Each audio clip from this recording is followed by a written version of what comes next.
नमस्कार प्यारे बच्चों, मैं हूं राहुल जलान और स्वागत है आप लोगों का मेरे इस नए वीडियो लेक्चर में।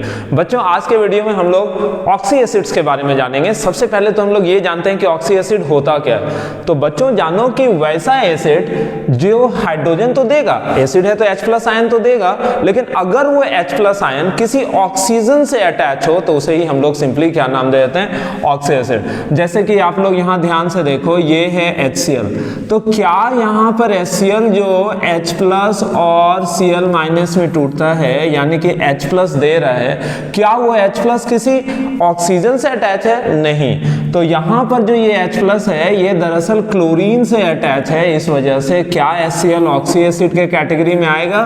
तो नहीं आएगा। ऑक्सी एसिड क्या होता है? वैसा एसिड जो H+ आयन तो दे, लेकिन वैसा H+ आयन जो किसी ऑक्सीजन से अटैच हो। जैसे कि आप लोग यहाँ पर H2SO4 को देखो, तो H2SO4 जो H+ आयन देता है वो H+ दरअसल किसी ऑक्सीजन से अटैच है। आप लोग कैसे जानोगे? तो आप H2SO4 के स्ट्रक्चर को गौर से देखो। H2SO4 का जो स्ट्रक्चर होता है उसमें क्या होता है? Sulphur, double bond oxygen, double bond oxygen, यहाँ पर ऑक्सीजन और ये हाइड्रोजन, यहाँ पर ऑक्सीजन और ये हाइड्रोजन। जैसा कि आप लोग देख पा रहे हो, ये सल्फ्यूरिक एसिड जो 2 H+ देगा वो दोनों का दोनों हाइड्रोजन किसी ऑक्सीजन से अटैच है। ये दोनों का दोनों हाइड्रोजन किसी ऑक्सीजन से अटैच है। That's why H2SO4 fall in the category of oxy acid. Is it okay और नॉट? अभी हम लोगों को ऑक्सी एसिड जानना है किन के बारे में? तो P ब्लॉक के एलिमेंट्स के द्वारा बनाए गए ऑक्सी एसिड्स के बारे में। सबसे पहले हम लोग ग्रुप 15 के ऑक्सी एसिड्स को देखते हैं। तो जैसा कि हम लोग देख रहे हैं यहाँ पर ऑक्सी एसिड्स ऑफ ग्रुप 15, तो ग्रुप 15 में नाइट्रोजन, फास्फोरस, आर्सेनिक, कई तरह का एलिमेंट है जो कि ऑक्सी एसिड बनाता है। लेकिन हम लोग जो यहाँ पर ध्यान से देखेंगे, तो हम लोग यहाँ पर ध्यान से देखेंगे किसके बारे में? तो यहाँ पर हम लोग मेनली फास्फोरस के ऑक्सी एसिड्स के बारे में देखेंगे, क्योंकि बोर्ड एग्जामिनेशन में भी फास्फोरस का ऑक्सी एसिड सबसे ज़्यादा इंपॉर्टेंट होता है।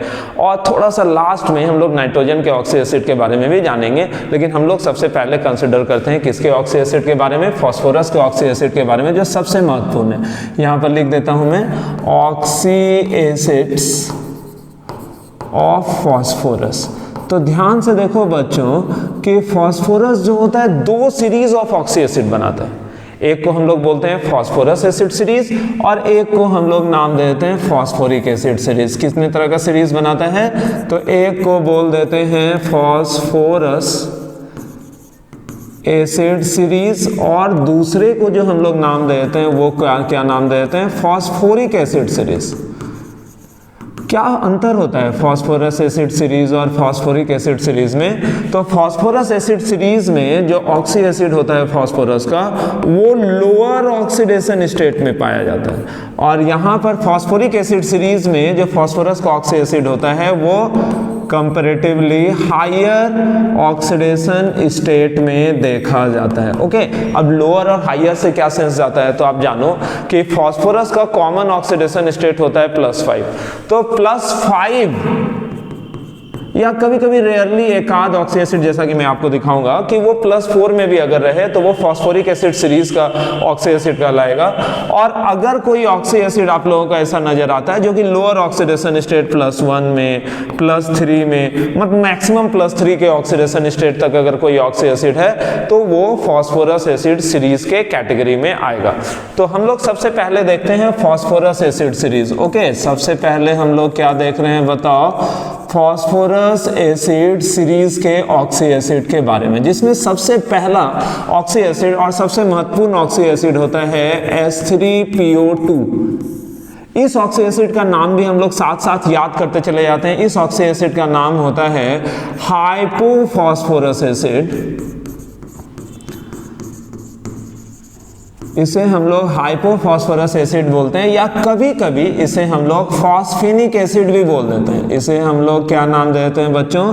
फॉस्फेनिक एसिड भी बोलते हैं। तो स्पेलिंग को ध्यान से देखना, फॉस्फेनिक नॉट फॉस्फोनिक। तो ये जो H3PO2 है, दिस इज हाइपोफॉस्फोरस एसिड या फॉस्फेनिक एसिड। इसके स्ट्रक्चर को याद रखना निहायत जरूरी होता है। इसका स्ट्रक्चर जो होता है P, double bond O, H H और ये OH। और ध्यान देना आप लोग कि ये टेट्राहेड्रल स्ट्रक्चर है। इज इट ओके और नॉट?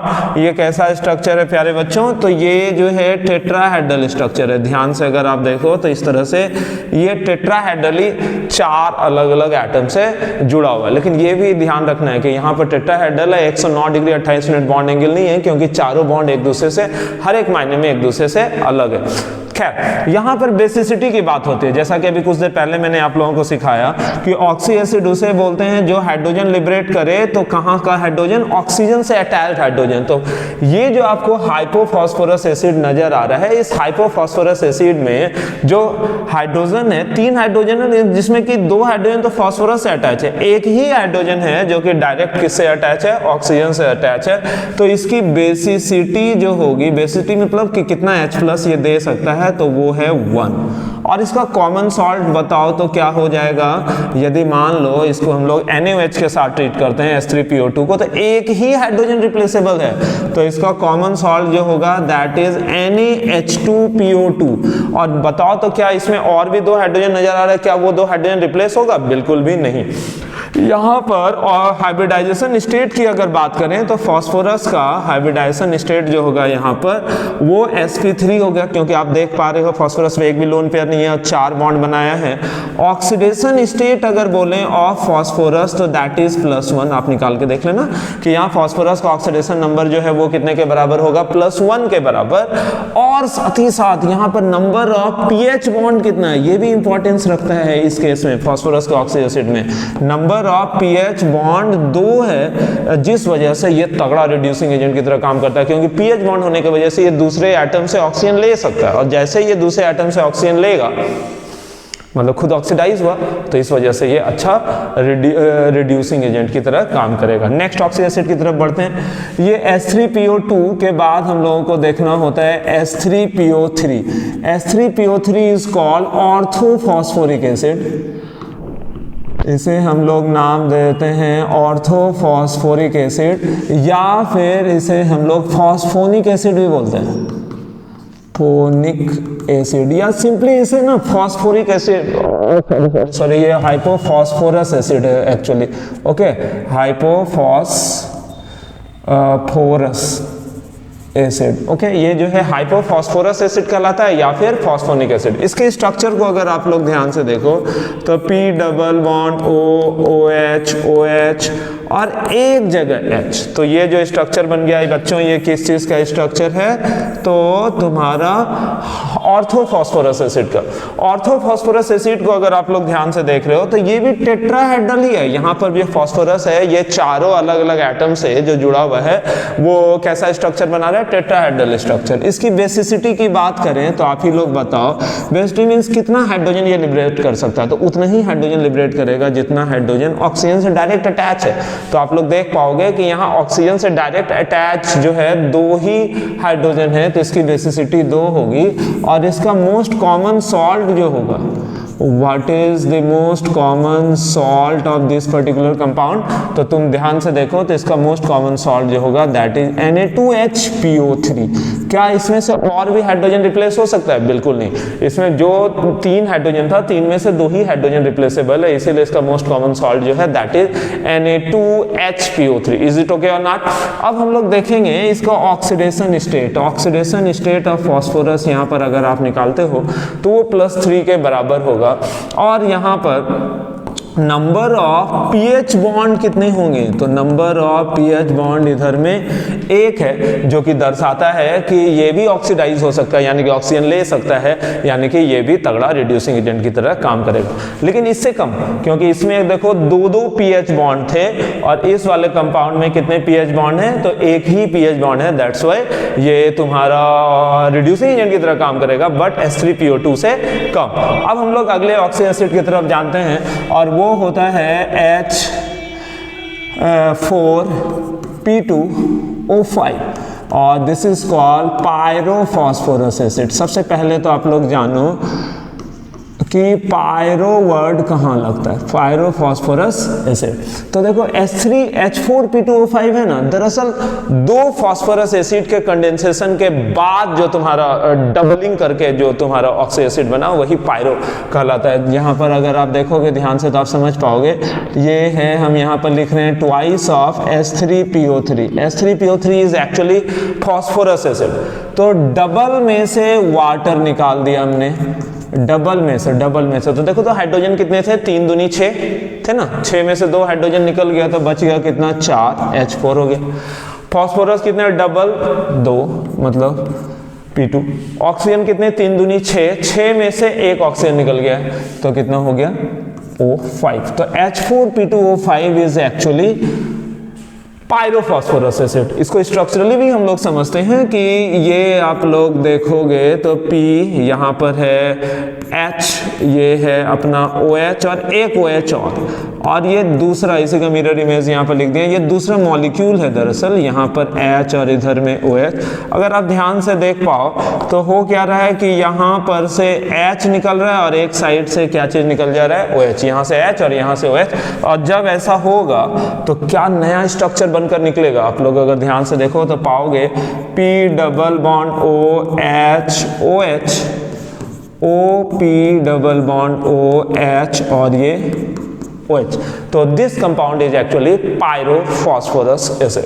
तो यहाँ पर भी फॉस्फोरस टेट्राहेड्रली जो है अटैच है, यहाँ पर भी फॉस्फोरस टेट्राहेड्रली 4 अलग अलग एटम से अटैच है। बेसिसिटी की बात करें तो आप लोग खुद अब बता सकते हो बेसिसिटी कितनी होगी। तो बेसिसिटी ऑक्सीजन से जितने हाइड्रोजन अटैच हैं, तो ऑक्सीजन से कितने हाइड्रोजन अटैच हैं, 1 और 1। यहाँ पर एक हाइड्रोजन है ना और एक हाइड्रोजन। जो ऑक्सी एसिड है तो सिर्फ वही कंपाउंड ऑक्सी एसिड की तरह काम कर सकता है जिसमें कि हाइड्रोजन किसी ऑक्सीजन से अटैच है। तो ऑक्सीजन से 2 हाइड्रोजन अटैच है तो इसकी बेसिसिटी 2।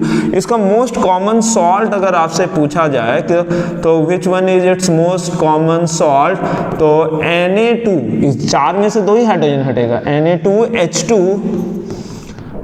P2O5। यहाँ पर भी फास्फोरस का हाइब्रिडाइजेशन निकालेंगे तो sp3 ही आएगा। और ऑक्सीडेशन स्टेट ऑफ फास्फोरस अगर यहाँ पर आपसे पूछा जाए तो that is equals to +3। Okay, यहाँ पर ऑक्सीडेशन स्टेट अगर पूछा जाए तो ये कितने के बराबर होगा, +3। और नंबर ऑफ पीएच बॉन्ड जैसा कि आप देख पा रहे हो, एक यहाँ है और एक यहाँ है, तो कितने पीएच बॉन्ड हो गए यहाँ पर, तो number of PH bonds that is equals to 2। और यही 2 पीएच बॉन्ड होने के वजह से ये खुद ऑक्सीडाइज हो सकता है और ये तगड़ा रिड्यूसिंग एजेंट की तरह काम करेगा, है ना। अब अगले सीरीज में जाते हैं। तो ये 3 था, आप ध्यान से देखो, ये सबसे पहला था दिस इज हाइपोफॉस्फोरस एसिड, ये जो दूसरा था दिस इज फास्फोरस एसिड, और ये जो तीसरा आप देख पा रहे हो this is what, this is phosphoric pyrophosphorous acid. और ये तीनों फास्फोरस एसिड सीरीज के अंतर्गत आता है। अब हम लोग देख रहे हैं phosphoric acid series. Phosphoric acid series. तो फास्फोरिक एसिड सीरीज में जो सबसे पहला महत्वपूर्ण एग्जांपल होता है दैट इज ऑर्थोफॉस्फोरिक एसिड। बचपन से कहने का मतलब काफी दिनों से। तो ये जो है कहलाता है ऑर्थोफॉस्फोरिक एसिड या सिंपली फॉस्फोरिक एसिड भी हम लोग इसे बोल देते हैं। इसके स्ट्रक्चर को अगर हम लोग ध्यान से देखें तो वो स्ट्रक्चर आप लोग देख पाओगे, ये भी टेट्राहेड्रल है और टेट्राहेड्रल होने पर उसमें जो 3 ऑक्सीजन आपको नजर आया, 1 2 3 4 5 6, ये सारा बॉन्ड है इस तरह से। तो यहाँ पर जो ये आपको नजर आ रहा है तो क्या दर्शाना चाह रहे हैं हम कि ये टेट्राहेड्रल है और फास्फोरस इसमें तीनों साइड ऑक्सीजन से अटैच। इस चीज़ को हमेशा याद रखना।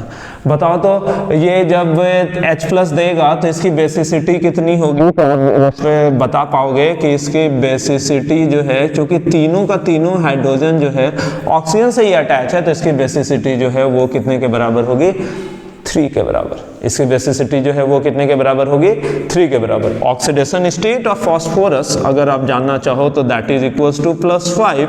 और कॉमन सॉल्ट जो है इसका, क्योंकि तीनों का तीनों हाइड्रोजन रिप्लेसेबल है, तो ये इसका मोस्ट कॉमन सॉल्ट Na3PO4। तो इक्विवेलेंट वेट यहाँ से भी निकाल सकते हो आप लोग, जैसे कि H3PO2 का इक्विवेलेंट वेट में क्या होता है, इक्विवेलेंट वेट आप लोग जानो, इक्विवेलेंट वेट कभी कभी पूछ देता है, तो equivalent weight is equal to molecular weight by n factor. n factor कहने का मतलब जैसे एसिड के लिए n फैक्टर होता है कि जितना H+ वो दे, तो अगर आप लोग देखो तो H3PO2 जो था, H3PO2 में एक ही हाइड्रोजन देगा तो इसका equivalent weight molecular weight bye 1 होगा।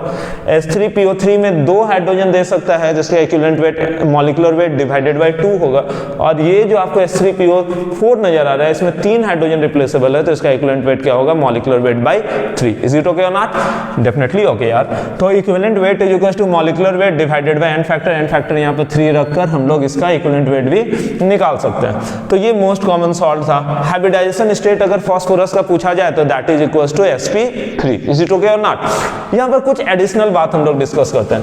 यदि H3PO4 हाइड्रोजन देगा तो कितना H+ देगा, 3H+ और PO4 3-।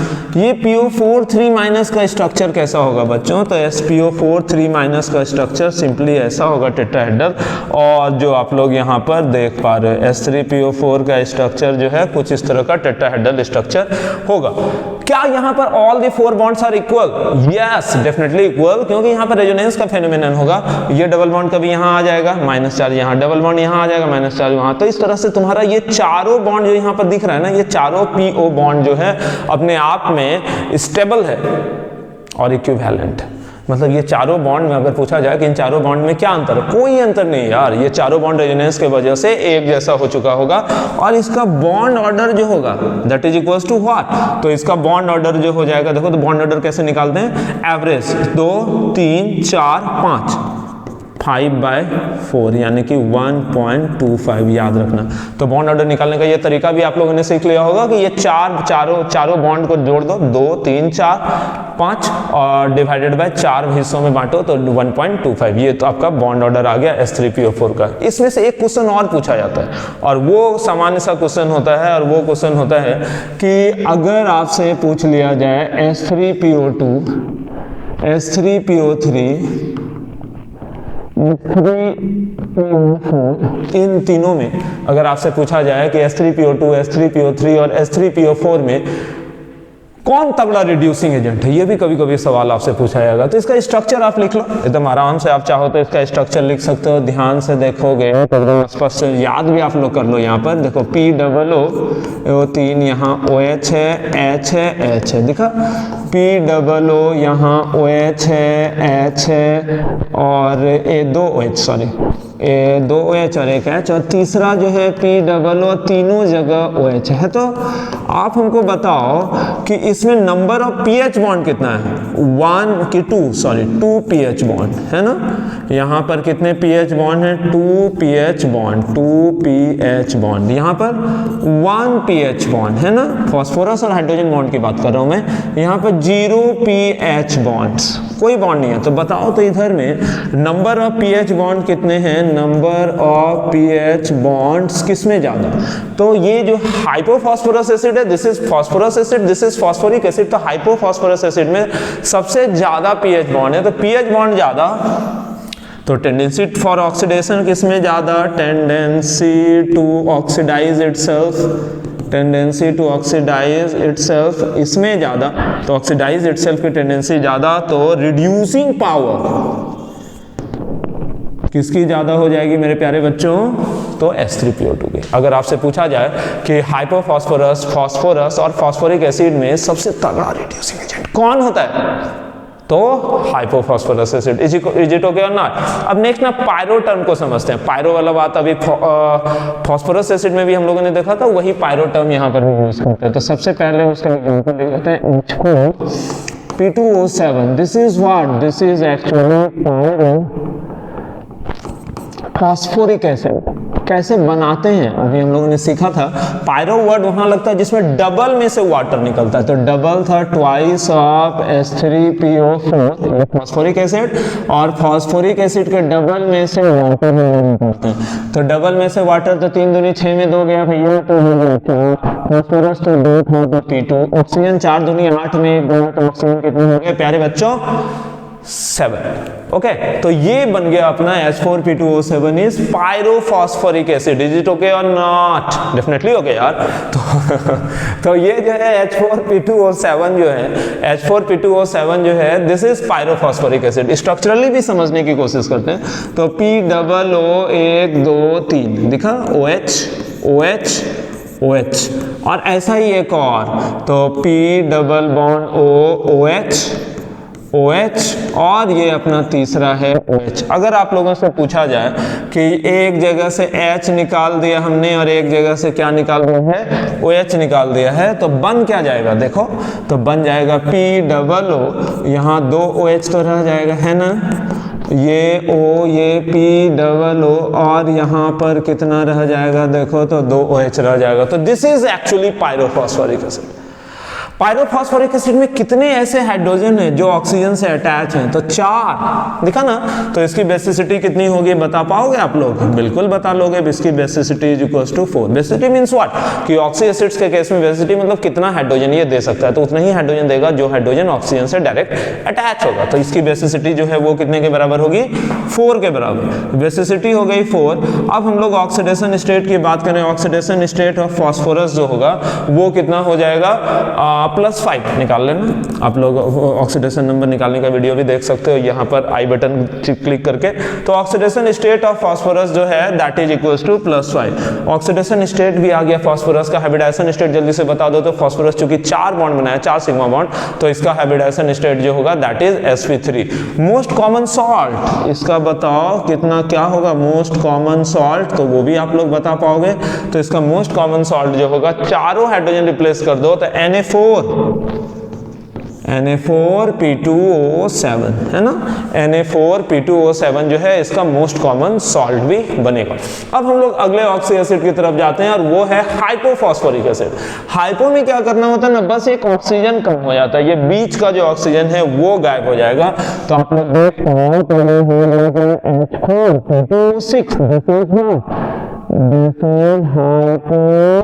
Hypophosphorous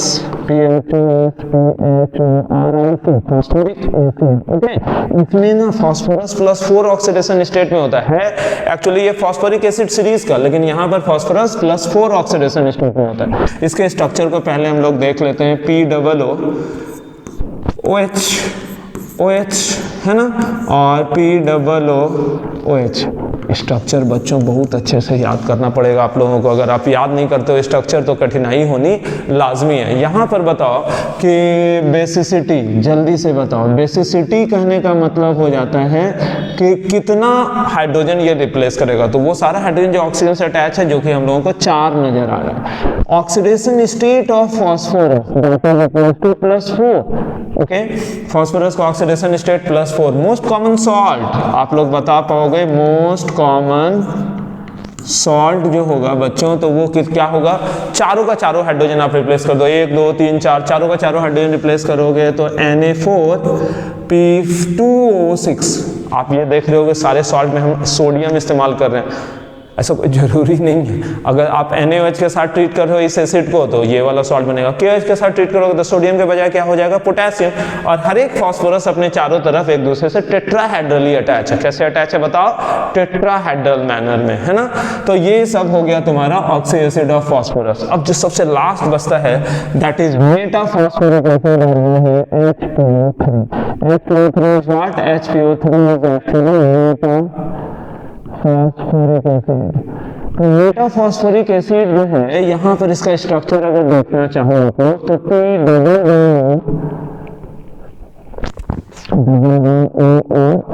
this is what? Metaphosphoric acid. यहाँ पर फास्फोरस sp2 हाइब्रिडाइजेशन में, याद रखना sp2 खुद से भी निकालने की कोशिश करना, सीखोगे। बेसिसिटी कितनी? 1। जैसा कि यहाँ भी देख पा रहे हो, एक ही हाइड्रोजन चूंकि रिप्लेसेबल है तो इसकी बेसिसिटी कितनी हो जाएगी? 1 के बराबर। इसकी बेसिसिटी जो है वो 1 के बराबर। तो ये हो गया हमारा मेटाफॉस्फोरिक एसिड। लेकिन अगर आपसे पूछा जाए कि इसका ऑक्सीडेशन स्टेट कितना है, तो फास्फोरस का ऑक्सीडेशन स्टेट यहाँ पर आपको मिलेगा +5। लेकिन मेटा फॉस्फोरिक एसिड इस रूप में नहीं रहता है मोनोमेरिक फॉर्म में, या तो ये ट्राइसाइक्लिक फॉर्म में रहेगा या तो पॉलीमेरिक चेन के रूप में। इसका ट्राइसाइक्लिक फॉर्म जो होता है वो कुछ इस तरह का होता है, HPO3 this is trimer of metaphosphoric acid. तो ट्राइमर है मेटाफॉस्फोरिक एसिड का, तो इसका ट्राइसाइक्लिक देखो एक डबल बॉन्ड ओ तोड़ दिया है, ये एक मॉलिक्यूल है, ठीक है ना। अब दूसरा P डबल बॉन्ड OH, फिर ये तीसरा O P double bond OH, देख पा रहे होगे। तो ये तीन HPO3 तुम्हारा इस तरह से बना हुआ एकदम सिंपल लॉजिकल स्ट्रक्चर है मेटाफॉस्फोरिक एसिड के ट्राइमेरिक फॉर्म का। बताओ तो कितना बेसिसिटी होगा इसका? बिल्कुल एक हाइड्रोजन, दो हाइड्रोजन, और ये तीन हाइड्रोजन रिप्लेस कर सकता है। तो बताओ तो इसकी बेसिसिटी कितनी? 3 के बराबर, है ना। अब हम लोग देखते हैं इसका पॉलीमेरिक फॉर्म, मतलब HPO3 यानी कि पॉलीमर मतलब बहुत सारे मॉलिक्यूल आपस में इस तरह से जुड़ा हुआ रहता है। POOH देखो O, POOH देखो O, POOH देखो O, POOH, ऐसे करके बहुत सारा मॉलिक्यूल आपस में जुड़ गया। तो ये कैसा स्ट्रक्चर बन गया? पॉलीमेरिक फॉर्म, मतलब बहुत सारे मॉलिक्यूल जैसे चेन आपस में जुड़ के चेन, लंबा चेन बनाया, तो इसी को हम लोग क्या नाम देते हैं? Polymeric form of metaphosphoric acid. एक चीज और सिखाता हूँ कि मेटा वर्ड लगाते हैं कहाँ पर? तो मेटा वर्ड लगाते हैं हम लोग उस जगह पर जहां पर सिंगल मॉलिक्यूल से वाटर निकालते हैं। डबल मॉलिक्यूल से वाटर निकाले तो पायरो, सिंगल मॉलिक्यूल था, देखो H3PO4 था ना, इसमें से आप वाटर खींच लो, तो H3 में से 2 हाइड्रोजन हटाएं तो H हो गया, P का P ही रह गया, PO4 था, ऑक्सीजन 4 था, में से 1 ऑक्सीजन हटाएं तो 3। तो this is actually Meta HPO3 मतलब मेटाफॉस्फोरिक एसिड, है ना। अब ना लास्ट जाते जाते हम लोग देख लेते हैं कि नाइट्रोजन का ऑक्सी एसिड। नाइट्रोजन का ऐसे तो कई सारा ऑक्सी एसिड होता है, लेकिन जो मोस्ट कॉमन है वो 2 है। ये उंगली मुड़ता नहीं है इसलिए सकते हैं। तो मोस्ट कॉमन 2, एक हो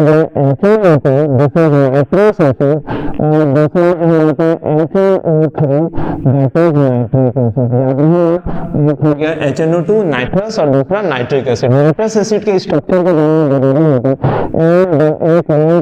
यहाँ पर और ये OH और नाइट्रिक एसिड के स्ट्रक्चर को देखा जाए तो क्या हो जाएगा? OH। तो दोनों का स्ट्रक्चर आप लोग साफ साफ देख पा रहे होगे। इस साइड में नाइट्रस और एक साइड में नाइट्रिक एसिड। तो नाइट्रस एसिड और नाइट्रिक एसिड जो यहाँ पर आप लोगों को दिख रहा है, ये नाइट्रस एसिड और नाइट्रिक एसिड, इन दोनों में से अगर हम यहाँ पर निर्धारित करें तो आप लोग देखो कि ये जब H+ लिबरेट करेगा तो H+, ये भी H+ लिबरेट किया तो H+, और साथ में क्या होगा? साथ में बन जाएगा नाइट्रोजन, ये लोन पेयर, तो यहाँ O- और डबल बॉन्ड O, और यहाँ पर क्या होगा प्यारे बच्चों? ये coordinate bond O, double bond O और O-। क्या यहाँ पर तीनों बॉन्ड इक्विवेलेंट होगा? बिल्कुल हाँ, रेजोनेंस की वजह से ये तीनों बॉन्ड एक जैसा हो जाएगा, और इसका बॉन्ड ऑर्डर जो होगा खुद निकालना है। तो आप लोग जानते हो 2, 3, 4/3, तो 4/3 मीन्स 1.33, और यहाँ पर बॉन्ड ऑर्डर रेजोनेंस की वजह से यहाँ भी दोनों बॉन्ड इक्विवेलेंट होगा, और यहाँ पर जो बॉन्ड ऑर्डर का 2, 1, 3/2 यानी कि 1.5। कहीं पूछ लेते हैं कॉम्पिटिटिव माहौल में कि NO2- और NO3- किसका बॉन्ड ऑर्डर ज्यादा है? तो सिंपली वो 1.33 आएगा, ये 1.5 आएगा, तो 1.5 बॉन्ड ऑर्डर ज्यादा है। NO2- का बॉन्ड ऑर्डर ज्यादा है, मतलब बॉन्ड लेंथ कम होगा। NO2- में नाइट्रोजन ऑक्सीजन बॉन्ड लेंथ कम, और NO3- में नाइट्रोजन ऑक्सीजन बॉन्ड लेंथ ज्यादा है।